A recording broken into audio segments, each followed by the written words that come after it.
on the jail convict varla iniki. Sorry, bro, that jail convict guy is coming today, right?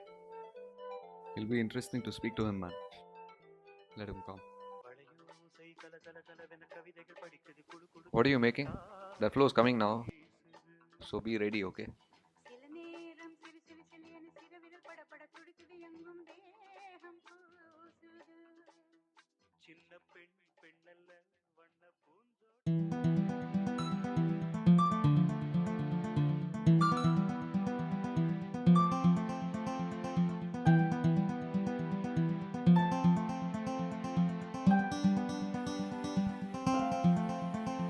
நான் ஒரு சிறை கைதி.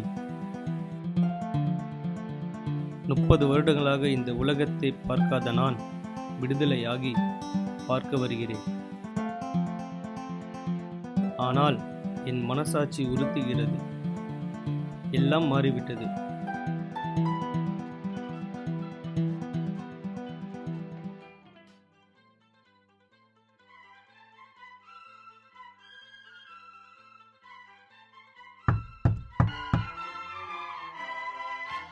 ஒரு காதல் கடிதம் விழி போடும், உன்னை காணும் சபலம் வரக்கூடும். நீ பார்க்கும் பார்வைகள் பூவாகும், நெஞ்சுக்குள் தைக்கின்ற முள்ளாகும்.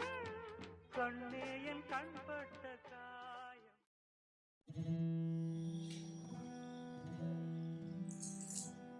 என்னது பாரு? சார் அதுக்கு பேர் வந்து ஐஃபோன் சார். ஐஃபோன்னா இது மொபைல்னு சொல்லுவாங்க சார். ஓ, 30 வருஷம் ஆனாலும் எங்கே பார்த்தாலும் இளையராஜா சாங் தான் ஓடுதுல்ல. சொல்லுறது ரைட்ஸ் தான் சார். என்ன வேணாலும் வரலாம். இளையராஜா தான் சார். தம்பி, நான் இங்கே குடி வரலான்னு இருக்கேன். தெரியும் சார், சொன்னாங்க. என்ன சொன்னாங்க தம்பி? நீங்களும் நம்பிட்டீங்களா? யார் தான் நம்ப முடியும்? சொன்னாங்க சார். ஆனால் யார் நம்புறது சொல்லுங்க. நியூஸ் பேப்பர் தினம் தான் வாங்கி பார்க்குறோம். அப்படி தான் தம்பி சொல்லுவாங்க. நம்ம கையில் என்ன? சரி சார், எதுக்கு ஜெயில் போனீங்க? சொல்லிட்டாங்கன்னு சொன்னீங்களே. இப்போ ஒத்துக்க மாட்டேன். கட்ட பஞ்சாயத்து, கொலை, கற்பழிப்பு இதெல்லாம் பண்ணாமலே ஜெயிலுக்கு போயிட்டு வந்திருக்காங்க. என்ன என் தொழில் தப்புன்னு சொல்ல வரீங்களா? நீதிக்கு எங்க தம்பி நான் நினைச்சிருக்கேன். என்ன பொறுத்த வரைக்கும் தொழிலில் வந்து திறமை இருந்தால் எத்தனை நாள் இல்லை சார். சரி, நீங்கள் எதுக்கு ஜெயிலுக்கு போனீங்க சார்? அதை மட்டும் சொல்லுங்கள். ஒரே ஒரு தப்பு தம்பி. 30 வருஷமா நான் மறக்கணும்னு நினைக்கிற தப்பு.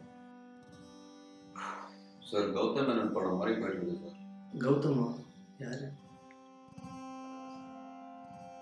உங்கள் காலத்தில் ஒரு மணிரத்னம் இருக்க மாதிரி நம்ம காலத்தில் ஒரு கௌதம் மேனன் இருக்காரு. இங்கே பாருங்க தம்பி, இந்த துப்பாக்கி வச்சு தான் நான் போட்டேன். சார் சார், உள்ள வைங்க சார், உள்ள வைங்க. சிசிடிவி என்ன வச்சு குச்சிட போனாங்க. ப்ளீஸ் உள்ள வைங்க. என்ன தம்பி புரியாம பேசுறீங்க? வெளியே இருக்கிறதே உள்ள இருக்க மாதிரி தான் தம்பி இருக்கு. மன்னிச்சுக்க தம்பி, உணர்ச்சி வசப்பட்டேன். அதான் பரவாயில்ல சார். முதல்ல அந்த கண்ணை மட்டும் உள்ள வைங்க. செக்யூரிட்டி எல்லாம் இப்போ ஜாஸ்தி. 30 வருஷத்துக்கு மாதிரி இல்லை. இப்போ சொல்கிறேன் தம்பி, நான் ஒரு அரசியல்வாதி. அமைச்சர் பண்ண தப்புக்கு நான் ஜெயிலுக்கு போய் 30 வருஷம் தண்டனை அனுபவிச்சுட்டு இப்போ தான் வெளியே வந்தேன். இந்த துப்பாக்கி தான் தம்பி என் வாழ்க்கையே மாற்றி அமைச்சு. நிறைய பேர் இருக்காங்க சார். பரவாயில்ல சார், பரவாயில்ல. மசாச்சு ஒன்று இருக்குல்ல. வந்துடுங்க சார். ஓ, வெளியில் வந்துட்டீங்களே, கொஞ்சம் சந்தோஷமா இருக்கலாம்ல. இந்த உலகம் என்னை ஏற்றுக்குமா தம்பி? நீங்களே ஏற்றுக்க மாட்டேன்னு சொல்கிறீங்க. உங்கள் மனசாட்சி என்ன சொல்லுது சார்? அதை கேட்டு செய்யுங்க. அவருக்கு ஒரு பையன் இருக்கான் தம்பி. அவர்கிட்ட போய் மன்னிப்பு கேட்டால் வாழ்க்கையை மறுபடியும் மாற்றி சொல்லலாம்.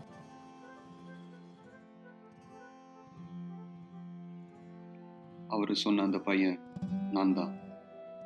2 வருஷமா பழி வாங்கணும்னு சொல்லி அவரை ஜெயிலேருந்து வெளியில் கொண்டு வந்தவன் நான் தான். ஆனால் இப்போ பழி வாங்கினா அவருடைய தப்பு என்னோடது. என்ன மன்னிப்பு தான் வாழ்க்கை. மன்னிக்காதவன் மன்னிக்கப்படவே மாட்டான்.